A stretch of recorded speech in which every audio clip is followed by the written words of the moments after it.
O Oriente Médio é onde a história humana começa. Mais precisamente, onde hoje é o Iraque. Jerusalém é onde começa a nossa história. É uma das cidades mais antigas do mundo.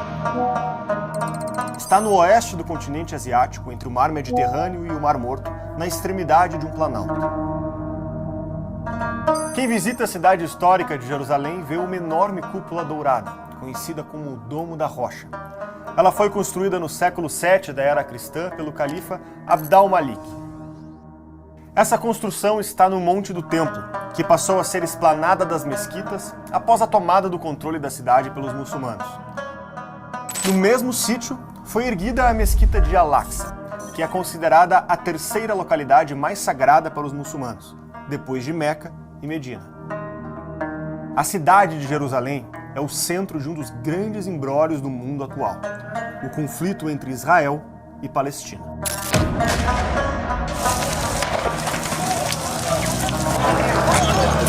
Um conflito que remonta aos tempos bíblicos, mas que se agrava no século XX com a criação do Estado de Israel.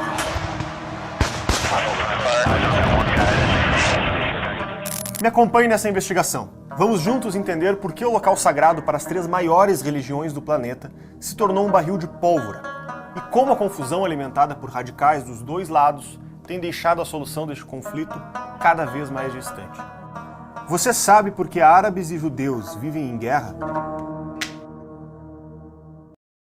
Irmão, vi que você saiu do site da Oficial Farm e não concluiu sua compra, mas eu vou deixar um cupomzinho de desconto especial para você. Pega, volta.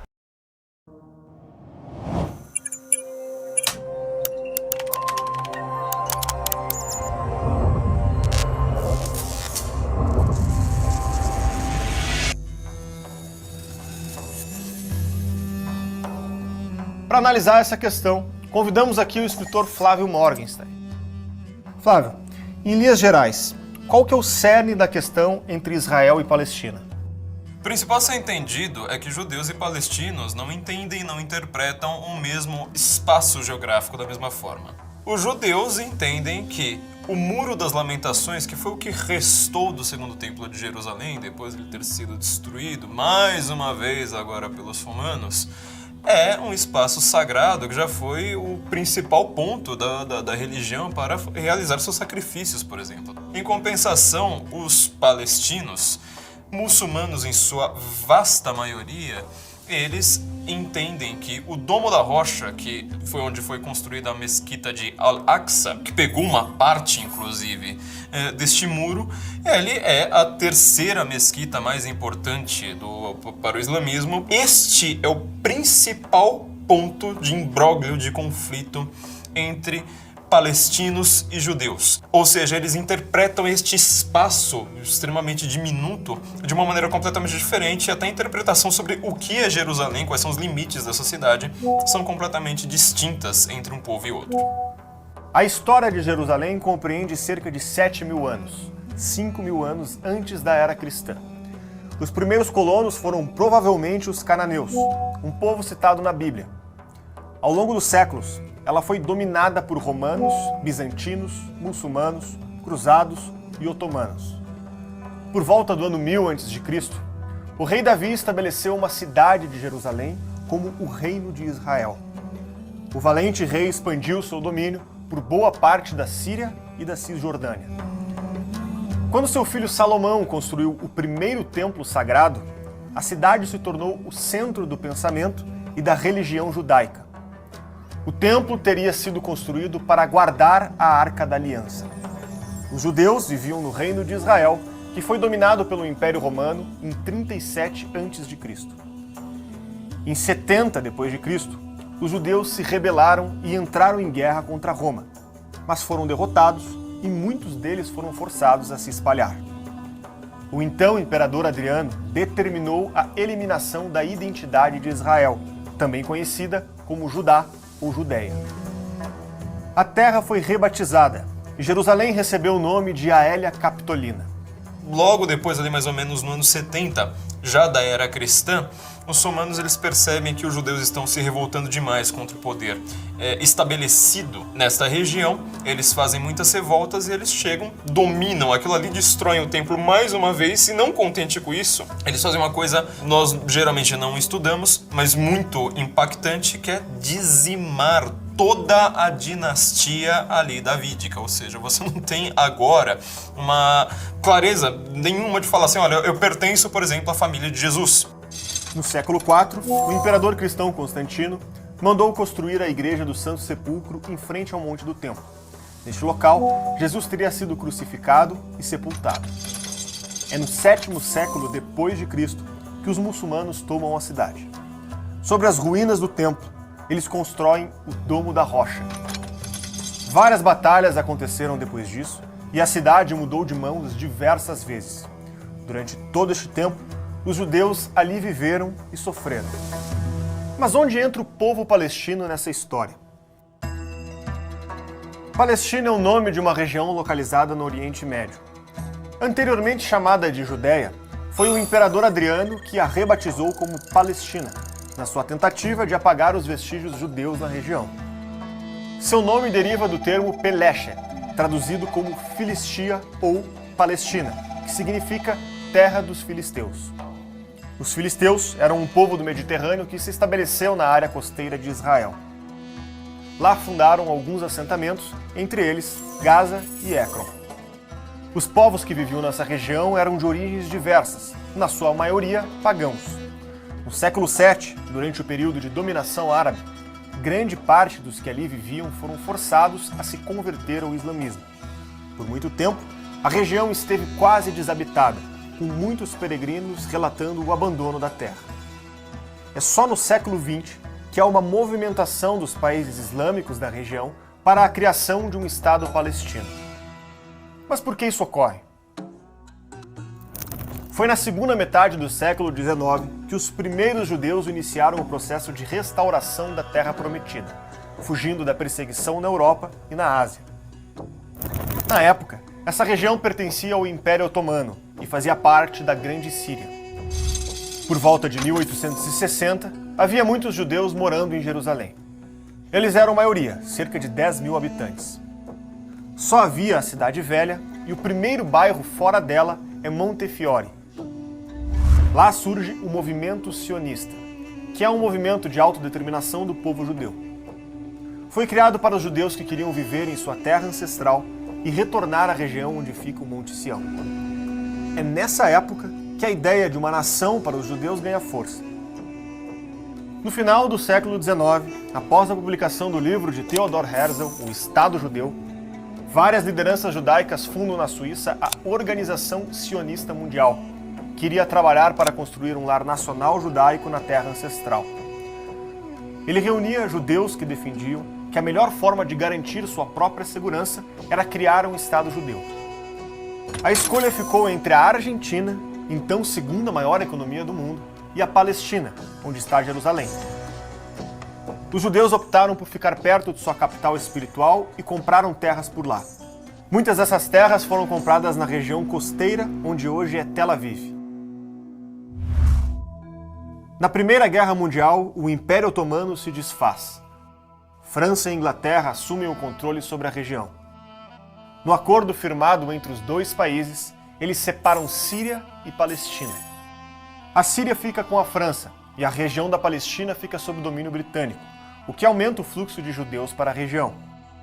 Em 1917, o secretário de Assuntos Estrangeiros da Inglaterra envia uma carta ao Barão Rothschild, firmando o compromisso com a criação de um lar para os judeus.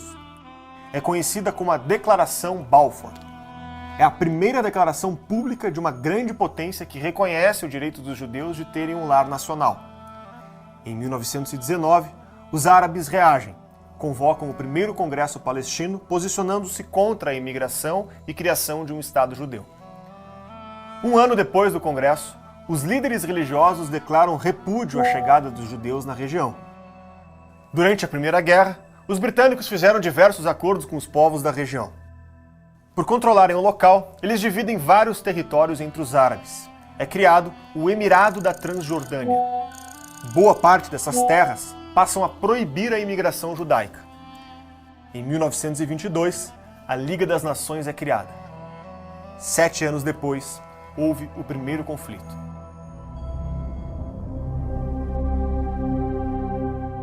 Uma disputa entre judeus e palestinos pelo acesso ao Muro das Lamentações. O confronto resultou em um grande derramamento de sangue dos dois lados. Os palestinos alegavam que as autoridades britânicas favoreciam os judeus. Esse é considerado por alguns estudiosos como o Point of No Return. Apesar dos problemas, as bases para a criação do Estado judeu já havia sido lançada.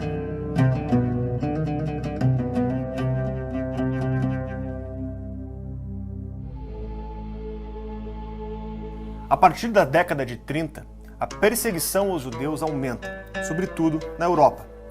Muitos deles fogem clandestinamente para a região. Na Alemanha, Hitler chega ao poder e inicia sua solução final: a matança sistemática de todos os judeus.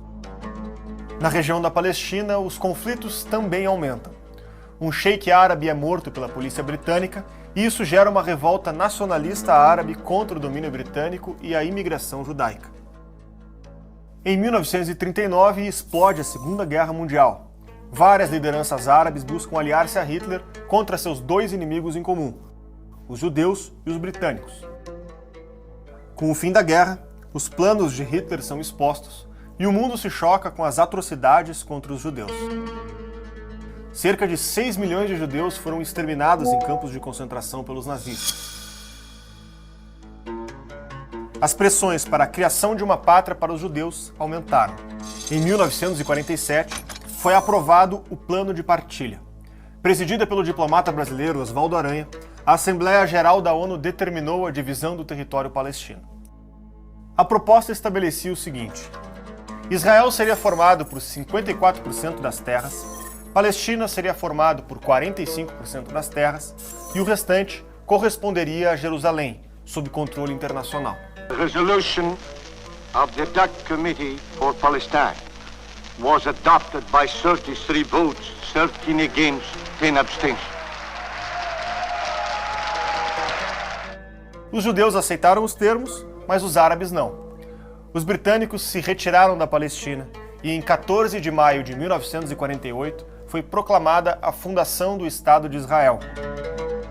No dia seguinte, a Liga Árabe formada por Egito, Síria, Líbano, Iraque e Jordânia atacaram Israel. Cerca de 750 mil árabes que viviam na região foram obrigados a fugir por causa do conflito. Os judeus que viviam nos países árabes também foram obrigados a fugir às pressas. Mesmo recém-criado, o Estado de Israel contava com forças armadas bem organizadas e derrotaram os países árabes. O conflito se estendeu entre maio de 1948 a julho de 1949, quando um último acordo de paz foi assinado. A guerra foi desastrosa para os palestinos. Israel passou a ocupar 79% do território palestino. Ao redor, os egípcios controlaram a faixa de Gaza e a Cisjordânia foi ocupada pela Jordânia. São muitos os refugiados palestinos espalhados pelos países árabes da região. Vários grupos se formam para lutar pelos seus direitos. Em 1964, é criada a OLP, Organização pela Libertação da Palestina. Mas a região segue cheia de tensões dos dois lados. Alegando temor por uma invasão árabe, Israel ataca de surpresa Egito, Jordânia e Síria, ocupando novos territórios. A Península do Sinai, a faixa de Gaza, as colinas de Golã, Cisjordânia e toda a cidade de Jerusalém passam a pertencer a Israel.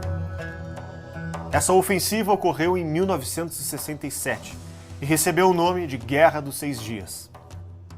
Israel, percebendo que o ataque do Egito era iminente, agiu rapidamente. Já os países árabes afirmaram que o ataque foi covarde e injustificado. A convivência de Israel com os países da região se tornou quase insustentável. O egípcio Yasser Arafat assumiu a presidência da OLP em 1969. Anos antes, ele havia criado o Fatah, o Movimento de Libertação Nacional da Palestina. Nas Olimpíadas de Munique, em 1972, uma ala radical da OLP, conhecida como Setembro Negro, sequestrou 11 atletas israelenses. Todos acabaram mortos, sequestradores e reféns. O caso chamou a atenção do mundo para o conflito, mas já em 1973, uma nova guerra assolou a região. A chamada Guerra de Yom Kippur foi uma tentativa de resposta dos países árabes derrotados na Guerra dos 6 Dias. Eles tentaram reaver os territórios perdidos. Yom Kippur significa Dia do Perdão. É um dos principais dias santos para os judeus. Egito e Síria atacaram Israel nessa data sem uma declaração de guerra. Israel perde a península do Sinai e as colinas de Golã, mas graças à ajuda militar dos Estados Unidos, consegue recuperar esses territórios. Intelectuais como Edward Said aplicam teses anticolonialistas acusando o Ocidente de criar uma visão distorcida do Oriente. A causa ganha a adesão de acadêmicos de esquerda. Apesar disso, começam então as primeiras tentativas de paz na região. Em 1979, Israel devolve a península do Sinai ao Egito. Em troca, o Egito reconhece o Estado judeu. O território cedido aos egípcios era maior que o próprio Estado inteiro de Israel, e um local com diversas fontes petrolíferas. No acordo, o Egito não menciona a faixa de Gaza, que permanece sob o domínio de Israel. Isso provoca os países vizinhos. Os árabes permaneceram como refugiados. Isso ajuda a perpetuar o conflito. O ódio acumulado dos árabes gerou a primeira intifada em 1987. Intifada é o nome popular das insurreições dos palestinos contra o domínio israelense da região. No mesmo ano, o Hamas é criado. Em seu estatuto, o grupo extremista se comprometeu com a destruição de Israel. O movimento sustenta que a Palestina é um território de legado hereditário para todas as gerações de muçulmanos. Alguns defendem a tese de que Israel apoiou a criação do Hamas na esperança de enfraquecer o outro grupo, a Organização pela Libertação da Palestina. Nos anos 90, a paz parece uma solução viável. Yasser Arafat e o primeiro-ministro de Israel, Yitzhak Rabin, aceitam sentar à mesa de negociações. É assinado o Acordo de Oslo. Neste acordo, Israel e Palestina reconhecem a existência um do outro. Now the efforts of all who have labored before us bring us to this moment. A moment when we dare to pledge what for so long seemed difficult even to imagine, that the security of the Israeli people will be reconciled with the hopes of the Palestinian people, and there will be more security and more hope for all. Mesmo com vários países árabes recusando-se a aceitar Israel, o acordo se encaminha para a criação de 2 estados. Os 2 líderes ganham o Prêmio Nobel da Paz em 1994. Na prática, os conflitos permanecem e pouca coisa muda. Em 1995, a possibilidade de paz fica ainda mais distante. Minutos antes de fazer um discurso pelo fim do conflito, Yitzhak Rabin é assassinado por um judeu radical contrário aos acordos. O Hamas lançou a segunda intifada em 2000. Ele realiza ataques de homens-bomba que matam vários israelenses. Para piorar, em 2006, o Fatah foi derrotado nas eleições pelo Hamas. Carros-bomba e mísseis balísticos foram lançados contra Israel pela autoridade da Palestina. A resposta foi imediata e um novo confronto tomou conta dos países vizinhos. Além da resposta militar, Israel declarou embargos econômicos contra Gaza, o que causou grande prejuízo à população local.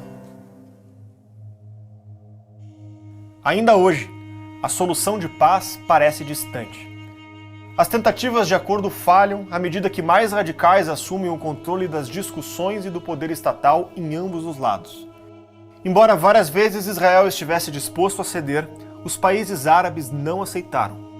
O que começou como uma disputa religiosa se transformou em uma sangrenta batalha pelo poder absoluto de uma região, sem possibilidade de convivência. O impasse parece não ter solução.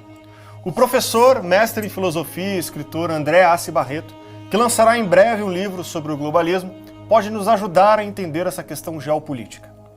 As pessoas se perguntam por que não se resolve este conflito, porque as questões políticas que se desenrolaram em cima dessa celeuma, é meu, é seu, é do outro, elas praticamente inviabilizam uma solução. Porque, olha, as forças políticas não aceitam, os judeus ortodoxos não aceitam a existência e, às vezes, até a permanência do povo palestino ou povo árabe, e vice-versa. A gente tem na grande figura do Hamas, que é a força política principal do território aí supostamente palestino, que também não aceita nem a existência do Estado de Israel e tampouco uma solução de dois estados. Juridicamente, do ponto de vista das relações internacionais, os árabes que simplesmente não aceitam as regras que foram postas na mesa e que dizem que o Estado de Israel é legítimo. No Antigo Testamento há diversas passagens sobre um local que seria destinado aos sacrifícios. Uma pedra que serviria para que Deus se comunique com os homens. Seria também a porta de entrada do Jardim do Éden. Lá, Abel levou um cordeiro e Caim levou restos de frutas. Ali também Abraão levando seu filho Isaque para o sacrifício, conforme Deus havia lhe pedido. Porque toda esta terra que vês te hei de dar a ti e à tua descendência para sempre. A tradição do Alcorão diz que Maomé seria chamado por Alá na chamada mesquita mais distante. Maomé peregrina então até Jerusalém e encontra uma pedra com um cavalo alado sobre ela. Ele monta no cavalo e sobe aos céus para se encontrar com Alá. Que pedra é essa? A mesma pedra do sacrifício de Isaque. E é sobre ela que o califa Abd al-Malik construiu o Domo da Rocha. De lá para cá, muçulmanos e judeus vêm travando uma batalha sem fim. Desde que o elemento espiritual se desgarrou desse conflito, ele vem se tornando ainda mais cruel. A tradição diz que a vida é um dom de Deus, portanto, seria bom que utilizássemos todos os meios razoáveis para preservar tanto a nossa vida como a do próximo.